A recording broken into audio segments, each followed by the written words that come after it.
வணக்கம் நண்பர்களே. ரயில் நிலையங்களில் பெயர் பலகையில் தற்போது இந்தி அதிகப்படியாக திணிக்கப்பட்டு கொண்டிருப்பதை தமிழக மக்கள் கூர்ந்து கவனிக்க வேண்டிய சூழலில் இருக்கிறோம்.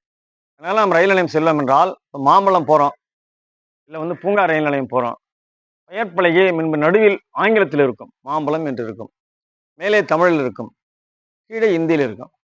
இப்ப என்ன வைக்கப்பட்டிருக்கு என்றால், நடுவில் இந்தி இருக்கின்றது, மேலே தமிழ் இருக்கின்றது, கீழே ஆங்கிலம் இருக்கின்றது. நம்மளுடைய கண் குவி மையம் நேரடியாக இந்தியை பார்ப்பதற்கு ஏதுவாக இது ஒரு மொழி திணிப்பு என்பதை அப்பட்டமாக புரிந்து கொள்ளும் சூழலில் தான் இருக்கின்றது. பராசக்தி திரைப்படம், சமீபத்தில் வந்த திரைப்படமானது மொழி திணிப்பை பற்றி தான் விளக்கி இருந்தது. போராட்ட வரலாறை முடிந்த அளவுக்கு அந்த திரைப்படம் சிறப்பாக வெளிப்படுத்தியிருந்தது.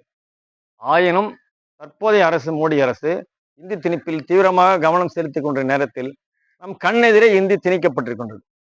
முன்பு இருந்த பெயர் பலகை என்ன குழப்பம்? முன்பு நடுவில் பார்த்தோம் என்றால் ஆங்கிலத்தில் இருக்கும், மேலே தமிழில் இருக்கும், கீழே இந்தியில் இருக்கும். இப்பொழுது நடுவில் இந்தியில் இருக்கின்றது, மேலே தமிழ் இருக்கின்றது, அடிப்பகுதியில் ஆங்கிலம் இருக்கின்றது. நாம் தினமும் இந்தியை பார்க்க வேண்டிய சூழலை, மொழியை, திணிப்பை சிந்தனையில் மூலையில் திணிப்பது அப்பட்டமாக நாம் அறிந்து கொள்ள முடியும். தமிழகம் முழுக்க ரயில் நிலையங்களில் முதலில் இந்த இந்தியை திணிக்கப்படுகின்றது. அதற்கு எதிராக தமிழக மக்கள் குரல் கொடுக்க வேண்டும். பெயர் பலகைகளில் லைட் போர்டில் இப்பெல்லாம் மாம்பழத்தில் லைட் போர்டு வச்சிருக்கு.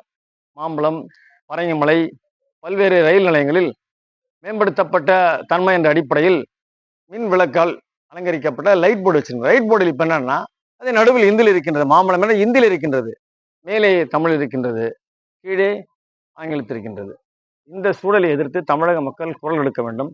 தமிழக அரசும் இதை கவனத்தில் எடுத்துக்கொண்டு உரிய நடவடிக்கை எடுத்து முன்பு போல இருமொழி கொள்கை கொண்ட தமிழ்நாட்டில் முன்பு போலவே நடுவில் ஆங்கிலம் என்பதை கூடுதலாக மாற்றி தமிழில் இருக்க போராடுவதுதான் தமிழக மக்கள் செய்ய வேண்டிய உடனடி அவசர கடமையாகும். நன்றி.